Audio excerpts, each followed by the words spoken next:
Jai Radha Madhava Kunja Bihari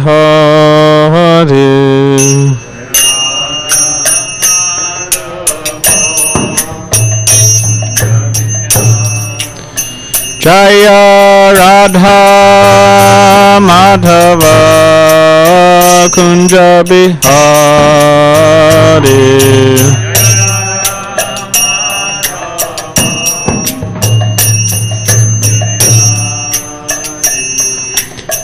Gopijana Vallabha Giri Varadari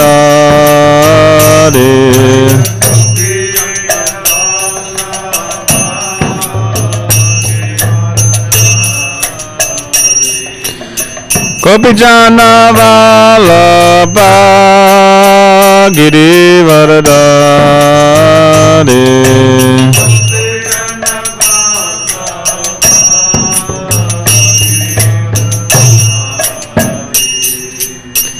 Yashodanandana Bhajjana Ranjana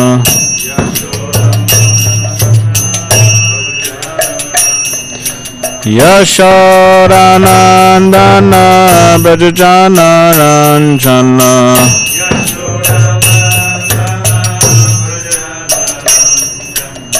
Yamuna Tira Vanachari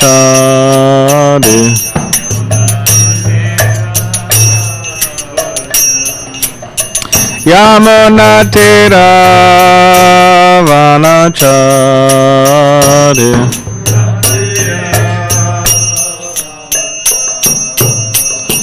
Jaya Radha Madhava Kunja Bihari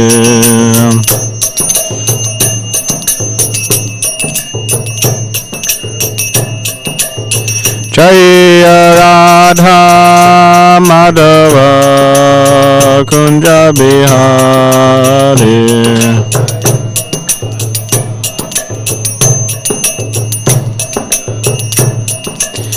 Jaya Radha Madhava Kunja Bihari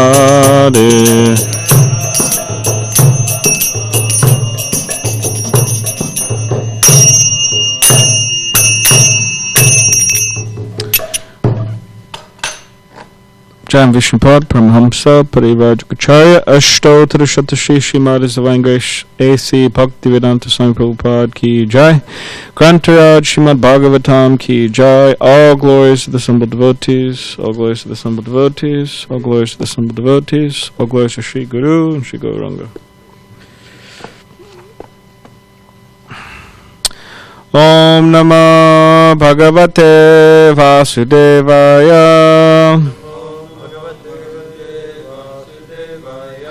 Om Namo Bhagavate Vasudevaya Om Namo Bhagavate Vasudevaya. Fourth canto, entitled Creation of the Fourth Order, chapter 29, talks between Narada and King Prachinibarhi. We're on text 7. Please repeat after me.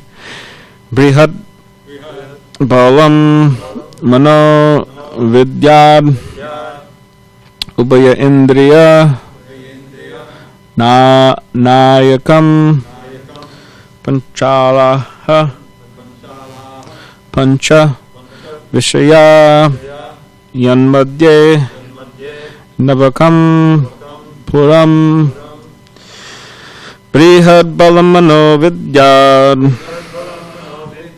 Ubayendriya Nayakam Panchala Pancha Vishaya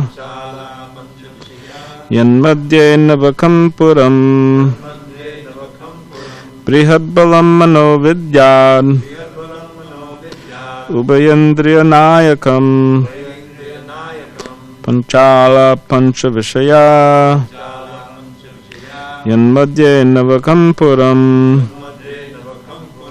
Brihad Balam Mano Vidyad Ubayendriya Nayakam Panchala Pancha Vishaya Yanmadye Navakam Puram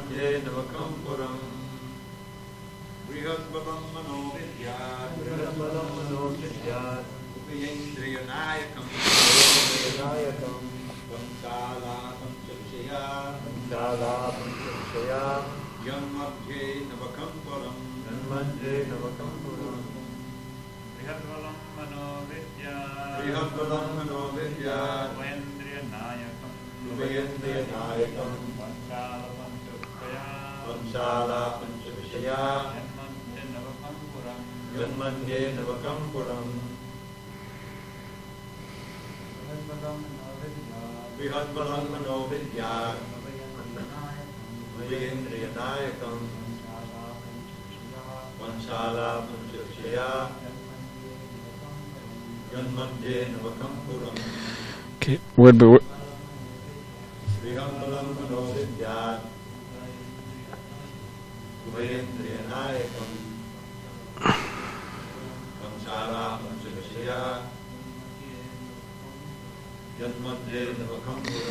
Okay, word by word.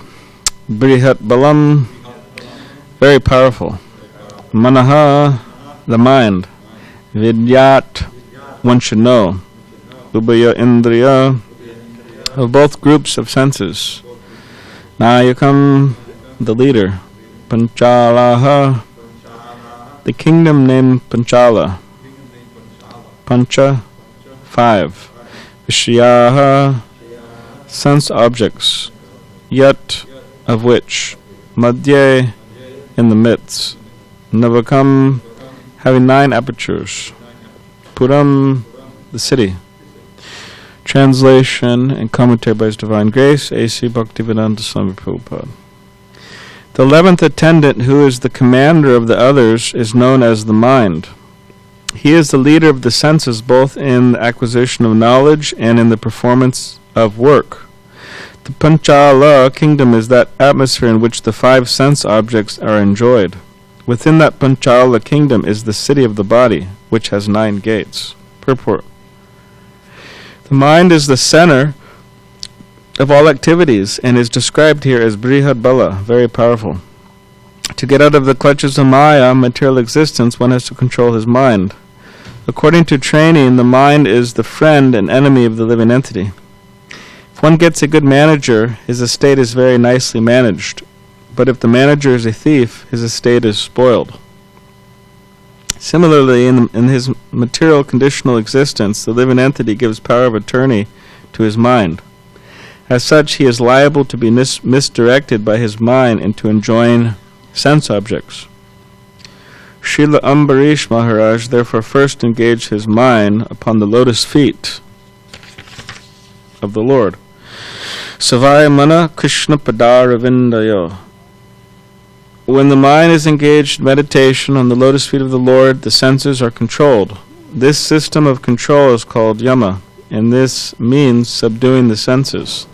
One who can subdue the senses is called a Goswami, but one who cannot control the mind is called Godas. The mind directs the activities of the senses, which are expressed through different outlets, as described in the next verse. Om Jnanativedandasya Gananjana Shalakaya Chakshulan Maditamena Tasmai Shri Gurave Namaha Mukam Karitvachulam Pangam Langayate Grim Yakripatamaham Vande Shri Gurunditranam Vancha Kapadribhisha Kripa Sandhu Bevacha Patitanam Pavnebhyo Vaishnavebhyo Namo Namaha Jai Shri Krishna Chaitanya Prabhu Nityananda Shri Advaita Gadadhar Shivasari Gaura Bhaktivinoda Hare Krishna Krishna Krishna Hare Hare Hare Rama Rama Rama Hare Hare. So I'll read the translation again.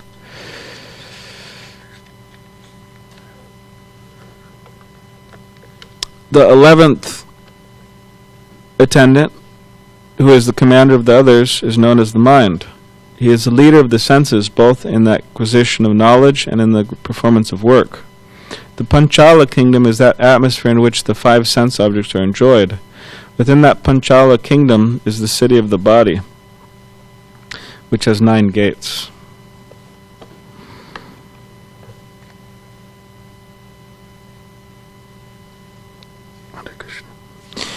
So there's the term Goswami and the term Godas. So Goswami, go senses, and Swami, master. Godas. Go means senses, and Das, the servant. So Goswamis and Godasas. Now, of course, in the material world, most living entities, they fall into the category of Godas, servant of their senses. And before coming to Krishna consciousness, everyone is a absolute, sold out Godas, servant of their senses, which include the mind. And then coming to Krishna consciousness, they hear that practically from day one that they have to control their mind. They have to train themselves, train their mind, control their senses. And then you could say that's the challenge that they accept. If somebody is serious about Krishna consciousness, and that's the challenge they accept. Practicing, and right, part of japa is controlling our mind, right? And it's a whole process, right, to control our mind. Usually, like a gradual process to get the mind under control. But especially for those who are serious, it's an absolute must. It's not like, oh well, I like to be a Goswami or something, but it's a must. We have to be Goswamis.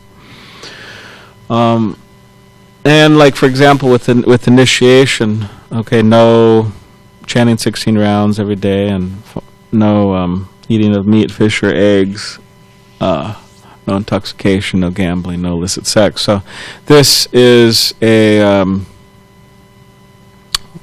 say we're vowing to control our minds and senses, because if the mind and senses have urges to do these things, which, as the other day we were hearing, and I think it was a quote in the morning, that maybe it was in the Bhagavatam, that human society has natural inclinations to enjoy these things. It's talking about meat, illicit sex, intoxication. So to check these desires, it means to control the senses. And it is, now of course, there's one devotee I'm thinking of. He's a pure devotee, and he's there in the Bhagavatam and other literatures, Vedic literatures. But he's actually not a vegetarian. You could say he's a pescatarian or something. You know what it is? He eats fish. Anyways, we'll talk about him a little later, but generally, there's these principles that we follow. So, but some people, they're like, okay, well, why can't I just have the best of two worlds, right? I kind of enjoy the material world and kind of enjoy the spiritual world, enjoy material life and spiritual life. Why can't I have the best of both worlds? And then, there's that saying, I don't exactly know where it comes from, but it's probably, I think it's an American saying, but, you can't have your feet in two boats, right? Is that how it goes? Something like that, yeah. Because you have your right foot in one boat, your left foot in the other boat, and then, the boats, they're naturally separated, and then you're kind of, you have to choose which one you want to go in. So this idea of wanting the best of both worlds, it's actually, you could say, that misconception, or you could say Maic conception, in the sense that why even consider the other option? Why even consider the other boat, the material boat? It's a misconception, like there's something there. There's not something there. It's just a hallucination, or complete imagination, the soul's imagining there's something there, as we've heard so many times, like a mirage, right? It's nothing really there, or it's not what we think it is.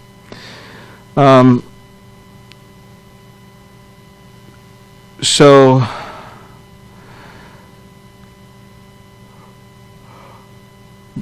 but whatever the case is, for a person who takes to Krishna consciousness, Krishna's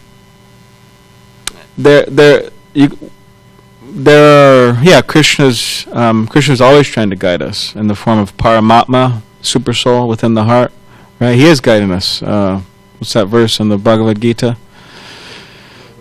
Sarvasya chaham redi sannavishya matasmritir gyanam cha. That Krishna, he is giving us the ability to remember certain things, to forget certain things, and he's directing the wanderings of all living entities. And if we want to forget Krishna, then Krishna makes all nice arrangements for that, all the perfect arrangements. And if we want to remember Krishna, then Krishna makes the perfect arrangements for that, both, depending on our desire. And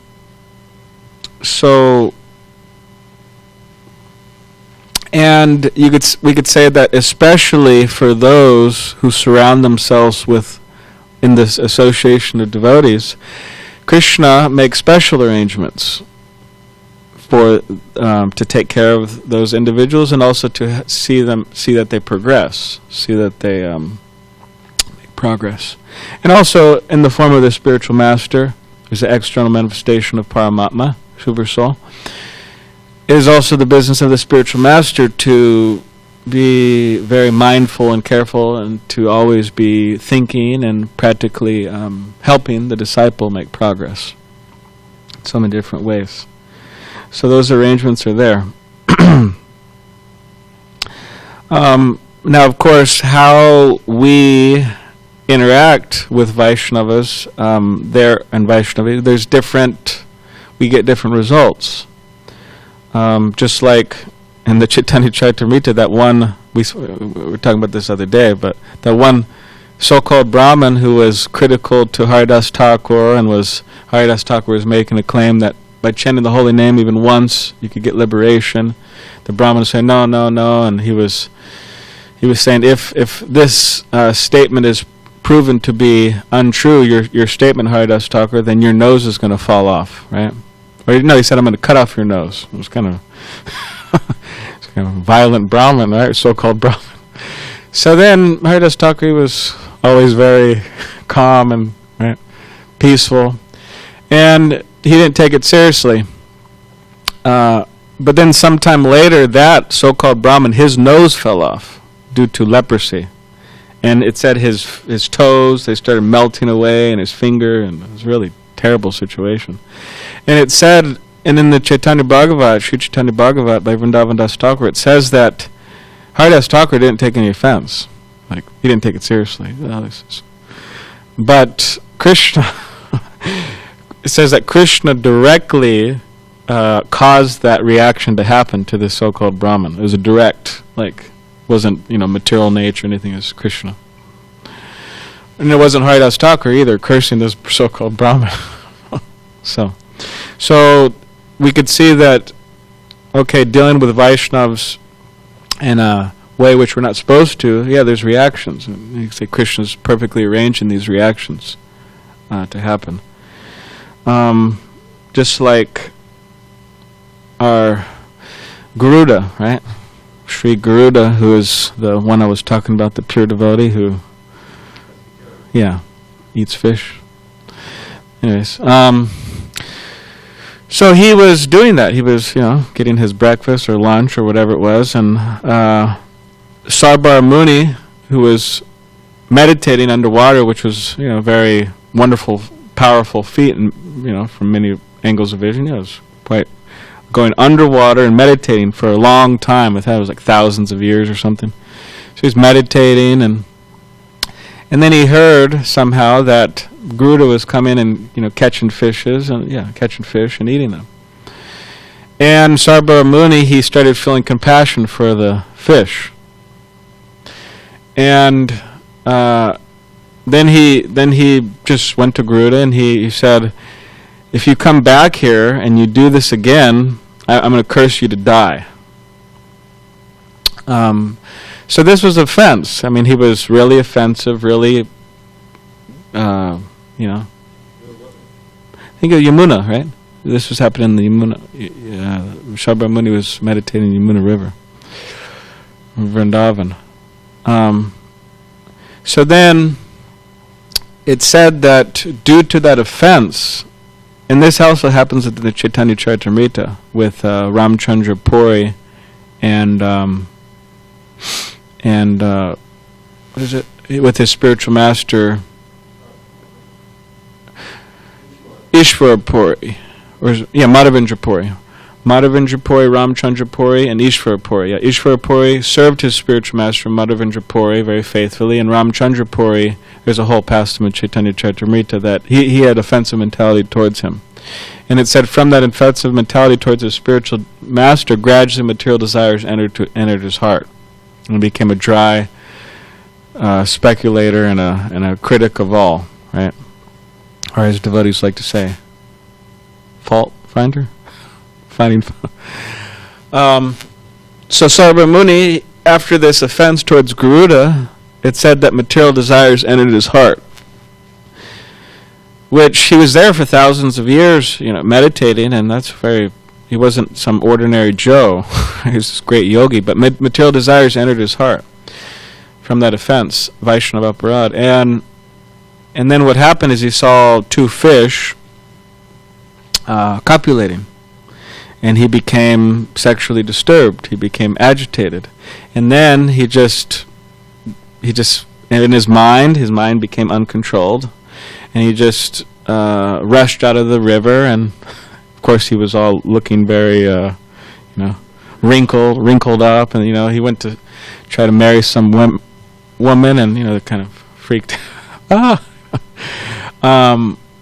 But then through his mystic power, his yogic power, he transformed himself into a handsome man, and then he married, 100 women or something, and for like a very long time he was engaged in,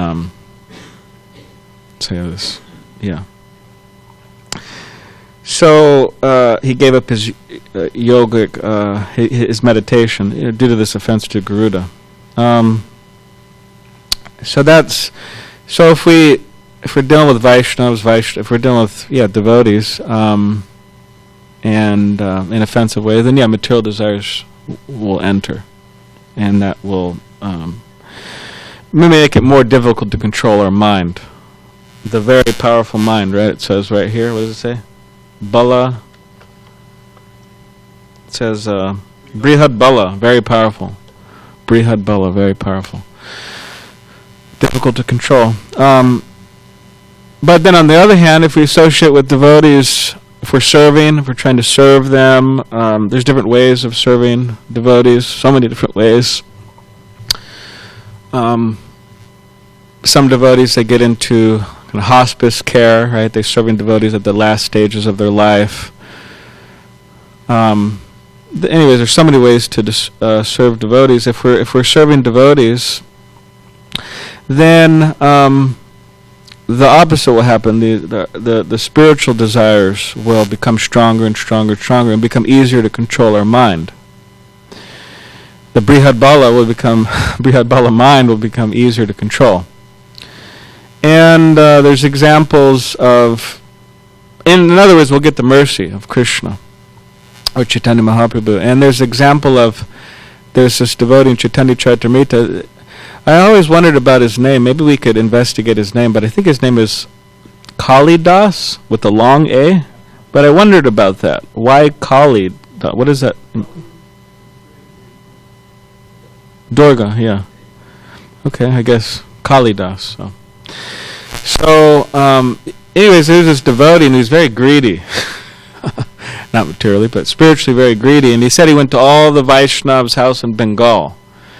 And he didn't care if there were, he didn't care who they were, like super advanced Vaishnavas, any Vaishnavas. He would go to their house, and he said he would take the remnants of their food, because in Chaitanya Charitamrita mentions that Krishnadas Kaviraj Goswami mentions that there's three powerful substances: the foot water that is washed a devotee's feet, the food stuff that a devotee prasadam that a devotee has taken, the remnants of that prasadam, and the dust These powerful substances are there, and just by association with these, one can develop their love for Krishna.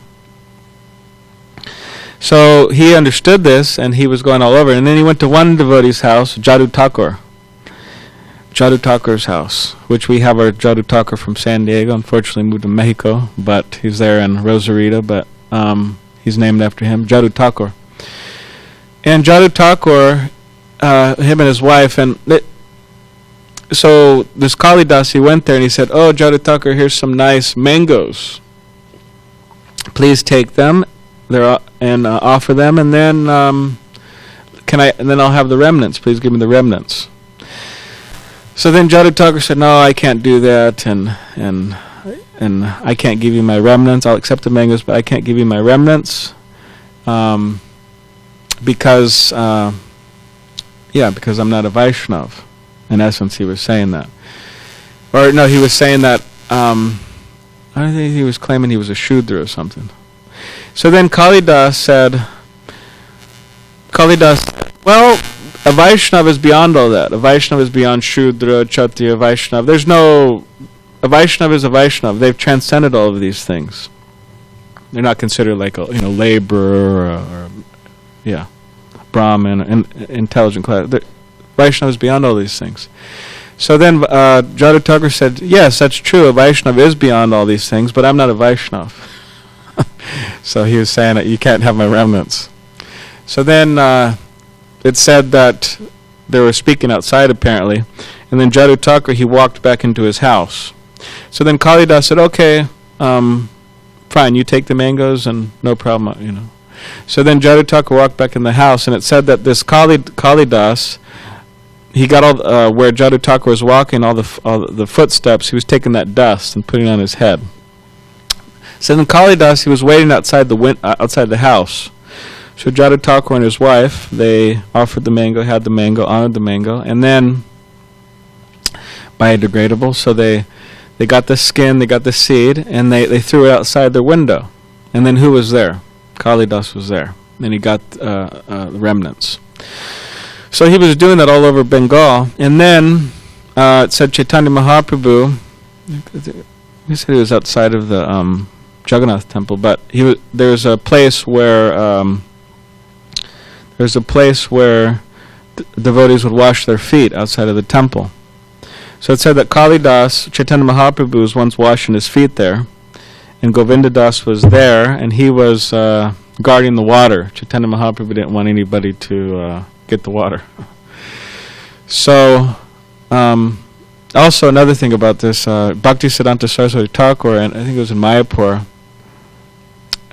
interesting enough, but he would bathe, and then the water would, go down the drain, and then one time he looked outside, and he saw some devotees, some people, they were getting the water from the pipe, they're sprinkling it on their head. And it said from that day on, Bhakti Siddhanta Saraswati Thakur, he didn't like that.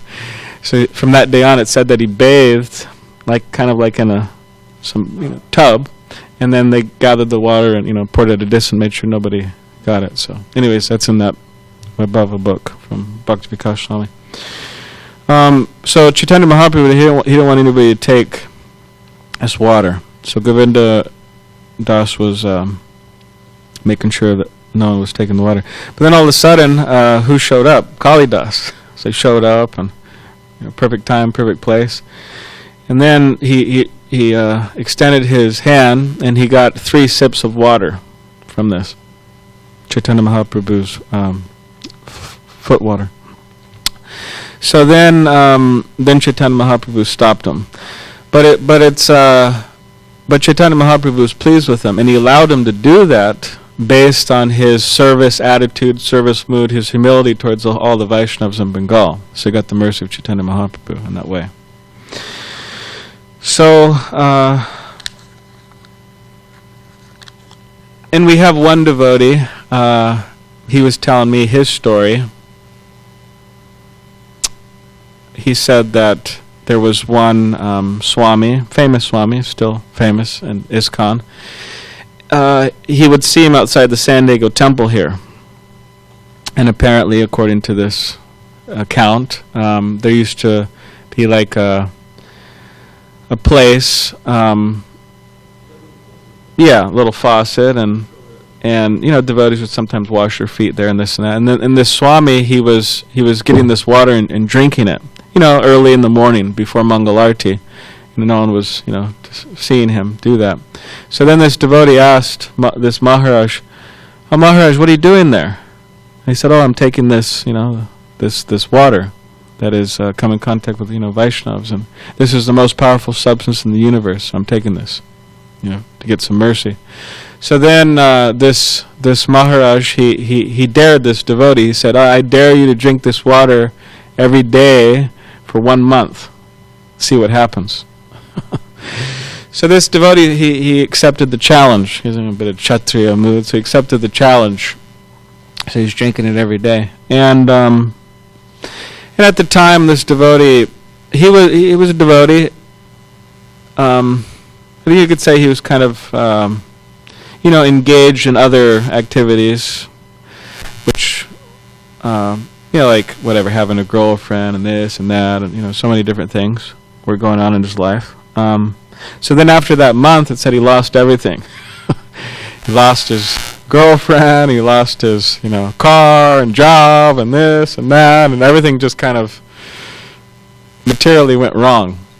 And then, so he went back to this Swami, this Maharaj, and he said, "Oh, Maharaj, I followed your, your instructions, and this is what happened." And then the Swami was smiling. He was smiling, and he said, "Okay, you can now come travel with me." So he said that they were traveling together for some time in what was called his Vrinda van, his van, Sankirtan van.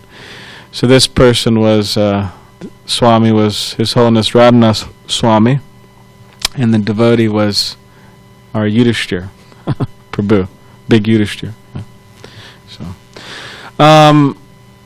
So yeah, if we are able to follow the instructions, take the guidance, serve the Vaishnavas in a very humble mood with the devotees, then materially things, may not go right, but spiritually everything will go right. But then again, we have our mind, Brihad Bala, a very powerful mind. And throughout Krishna consciousness, especially traveling preachers, swamis, or devotees traveling and preaching, whoever they are, when traveling and going to different temples and meeting with devotees, and if they're gurus, meeting with their disciples, many times the same question will arise. That, okay, there's this aspect of being a Goswami. In essence, the question is this. There's this aspect of being a Goswami, a very important principle in Krishna consciousness, and then there's a Godas. And I'm trying to give up being a Godas. I'm trying to be a Goswami, but my mind is so very powerful, and to be quite honest, I feel like I'm failing. I feel like I'm not really up to the mark. In other words, I'm getting discouraged from the powerful mind and senses, Maya. So what do I do, Maharaj? What do I do about my senses? What do I do about my mind? Or what do I do, Prabhu? Right?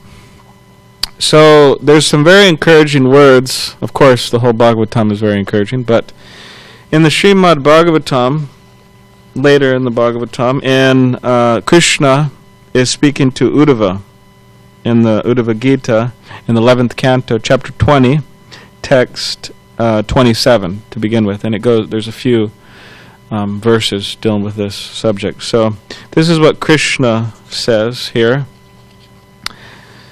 I'll read that, and I'll read a little bit of the purport. So it says, so Krishna says, "Having awakened faith in the narrations of my glories, being disgusted with all material activities, knowing that all sense gratification leads to misery, but still being unable to renounce all sense enjoyment, my devotee should remain happy and worship me with great faith and conviction. Even though he is sometimes engaged in sense enjoyment, my devotee knows that all sense gratification leads to a miserable result, and he sincerely repents such activities." So the devotees theoretically understand, but yeah, anyways, like Krishna is saying here. So here, I'll read a little bit of the purport. The beginning stage of pure devotional service is described here by the Lord. So this is the beginning stage of pure devotional service.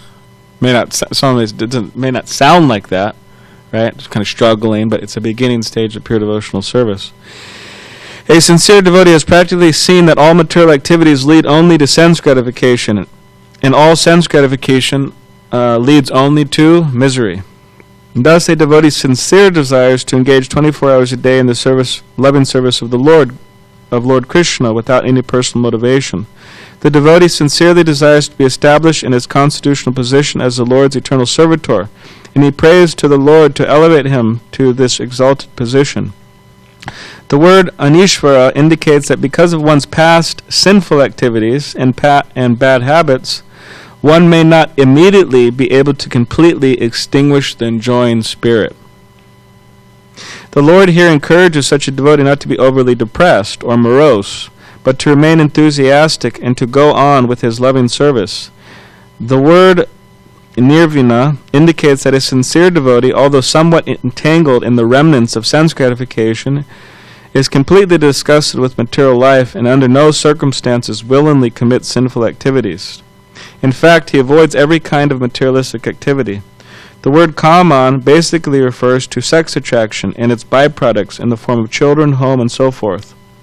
Within the material world, the sex impulse is so strong that even a sincere candidate in the loving service of the Lord may sometimes be disturbed by sex attraction or by lingering sentiments for wife and children. A pure devotee certainly feels spiritual affection for all living entities, including the so-called wife and children, but he knows that material bodily attraction leads to no good, for it simply entangles one and one's so-called relatives in a miserable chain reaction of fruitive activities.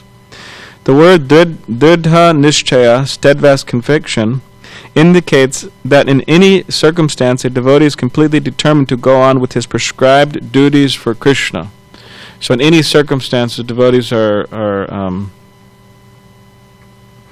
determined to continue. Thus he thinks. So this is the proper way in this situation, the proper way to think.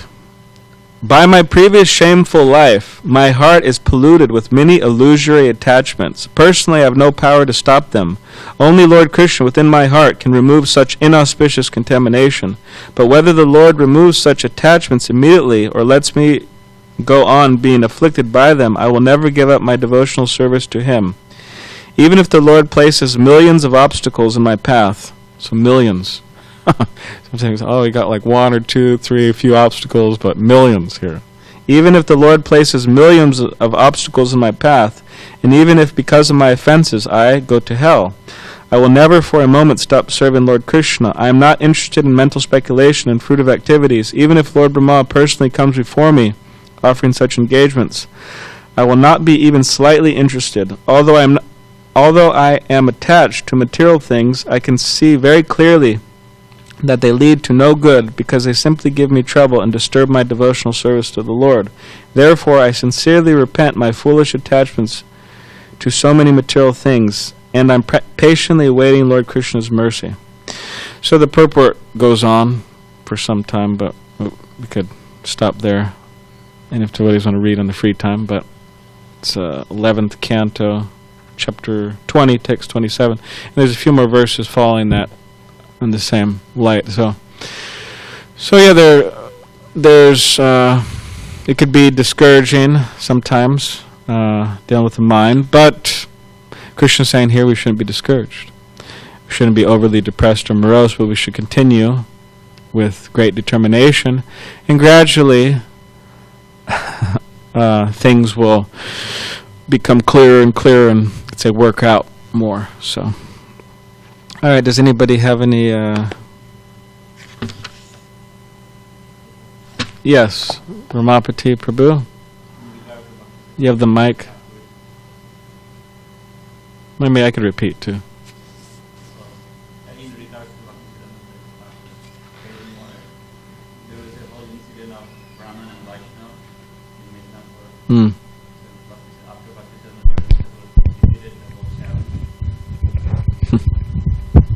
better. And then all the devotee, some people, they all got excited, they wanted to touch his feet, but it was like thousands of people, so they took Bhaktisiddhanta inside the room. There's for security and all the police and all that. And people are, oh no, we want to touch his feet, so they washed. So the devotees recommended, so he washed his feet, they sprinkled his water, and people got pacified. Yes, yes. I was thinking the same thing. And the scene is that Srila Bhaktivinoda Thakur was invited to speak, only he became ill, and so he couldn't go. So he sent his son, his young, on one hand, untested young son, and his lecture he began by praising the Brahmins, all the qualifications of a Brahmin. So they thought, oh, this is very nice. And then he began explaining how a Vaishnava has all of these automatically. So like Ram was saying, such a powerful lecture. And, in India, it was practically a riot. They were all trying to touch his feet. And like Ram said, he was in his... But what they took buckets of water, pans, and he would put his feet in it. Then they would distribute it. Then they bring another... And he did it several times. It was a whole, and that's the only way they could get rid of the crowd. They were so stunned by his lecture. Yeah. So that for what? Yeah, great pastime there. Sorry. Thanks. Does anybody have any other comments, questions? Nobody's got a question. Okay. Now. Okay. Those were very encouraging verses. Yes. That, don't become discouraged and... All right then, so I'm not going to worry about it. I'm going to have faith in the holy name. I'm going to keep chanting. And, if I got a girlfriend on the side and I go to the movies every now and then and have a beer, I don't know, And I'm not going to worry about it. I'm not going to, because, hey, I'm not going to become discouraged. And after all, I have firm faith in the holy name. Eventually, it'll all go away. So... I'm not going to stress on it. Yeah. Is that okay, Ron? Yeah. I read about. I'm trying to think of this one. There was there's different levels. Some people may be on that level. That is definitely a possibility. There's people on that level. Pretty good verse. Sounds good to me. I could just continue on my life. I don't really have to worry about it. But that's not, you could say, a recommended level to be on. We're meant to you could say, graduate from that and go to higher and higher levels in which. We have faith in the holy name, and we engage in devotional service, and there may be so many lingering material attachments, but as this verse and purport saying from the Uddhava Gita, devotee, they understand, a devotee on this level understands that actually this isn't good, and actually I want to get free from this, but they're struggling to. But they're always praying, they're always endeavoring, and they're doing whatever they can, whatever they possibly can, to make progress from that level. In other words, to overcome the dictations of their mind and senses. They're really trying really hard. So that's not the recommended process. What Maharaj was bringing up, like in the Bhagavad Gita. Krishna says, Apichet Siddharachayo Bhajate Mam Mananya Bhak, that even if a devotee is engaged in the most abominable activity, they're considered to be saintly because they're fixed in their determination. So then Prabhupada explains in the purport that a devotee trying to get free from the clutches of material nature, the attachment and entanglement's very strong, and even I think he says even a yogi, even a devotee, transcendental, is fully engaged in the devotional service of the Lord, may sometimes fall prey to illusion still. But then Prabhupada explains later in the purport that, but this verse shouldn't be taken as an excuse to continue with material activities or sinful activities. And but then Prabhupada says that, what does he say? Something about he's not considered a very high devotee. Prabhupada says that still there may be ideas like this, but they're not considered a very high devotee. So yeah, it's really up to the living entity how far they want to go. Like last night I was reading, anyways, in the Chaitanya Charitamrita it says, right, Krishnadas Kaviraj Goswami makes some comments that the ocean of Lord Chaitanya's pastimes is vast, and according to one's strength to swim, they could swim in that. And he was saying also that a bird, different birds have different abilities, to go high into the sky. But it's not that the sky is limited. The sky is, it's not limited. But so when a bird returns back down to goes up to a particular point and then returns, it's not that he couldn't go he can't go further. Bird. So, but the potential, the potential's there. So, so similarly, material I'm kind of attached to material activities, this and that, and Krishna will take care of it, or I'll surrender when Krishna wants me to. Well, the potential's there. We could go really, really high, soaring in Krishna consciousness, but we have to develop that desire and the strength, and So I hope that, yes, you have something.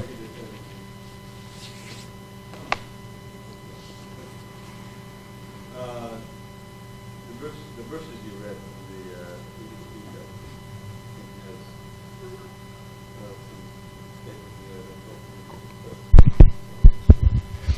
because there's all of these caveats, and I think the most significant one, even though we sometimes engage in sense enjoyment, the devotees know that all sense gratification leads to miserable result, and he sincerely repents such activities. If you get into just, because one of the things, Lord Chaitanya's movement is characterized by vairagya and vidya, and to get to that point, tapasya is essential.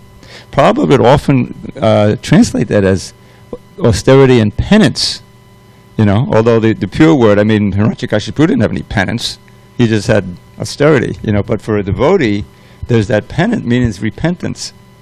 And so if you're just, trying to take advantage of it, you're not repenting really, you're just, and you're not making, that doesn't really work. So when you read all of the caveats here, there's others in these two verses. And as you mentioned, there's another one quoted in the first canto. I think it's in the 11th canto, but probably quotes in the purport. Swapada mulak bhajadak payasya chakdanya bhavata hari paresha. If one has given up all other engagements and is engaged sincerely in the service of the Lord, but somehow or other performs some vikarma, then that's cleansed away, just as Krishna says in the Gita, quickly, because by Krishna in the heart, So that you can't get away from the sincerity part. If that sincerity isn't there, then you're in real trouble. Yeah, it's like sinning on the strength of the holy name. Like, okay, you go to church, probably gives the example in Nectar Instruction, you go to church, people go to church, they repent, and then they just continue their sinful activities. And they confess, and then continue their sinful activities. And Prabhupada says also about chanting Hare Krishna, he mentions that there. He says, many personalities, they chant Hare Krishna, they think, okay, well, now I could just do whatever I want, then I'm going to chant later, and it's going to absolve the... Balance it out. Yeah, balance it out. So. Prabhupada was giving a commentary in New Vrindavan, and a devotee was asking, I just remembered a devotee was asking along these lines. And Prabhupada took it from an interesting angle. Prabhupada says that Krishna says in the Gita, of gamblers, I'm the cheat. So we may be trying to cheat Krishna. Okay, I'm just like we're explaining, we're not really repentant and we're coasting, and then if someday I'll surrender to Krishna, but still I got his holy name to protect me. So Prabhupada said if we try to cheat Krishna, Krishna is the best of cheats.